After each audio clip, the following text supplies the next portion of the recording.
Sementara itu, pemirsa, di tengah pandemi COVID-19 yang memberikan dampak signifikan terhadap perekonomian di Bali, berbagai upaya dilakukan untuk membantu pelaku usaha dan masyarakat.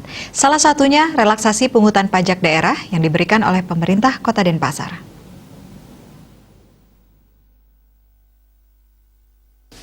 Kepala Bapenda Kota Denpasar, Dawanyaman Semadi, mengatakan pandemi COVID-19 yang membawa wabah saat ini dampaknya sangat dirasakan oleh pelaku usaha dan masyarakat sebagai wajib pajak. Selain itu, penerapan PPKM yang masih berlangsung hingga kini menyebabkan omset pelaku usaha menurun. Karenanya pemerintah Kota Denpasar melalui Badan Pendapatan Daerah kembali memberikan relaksasi pungutan pajak daerah untuk para pelaku usaha dan masyarakat umum.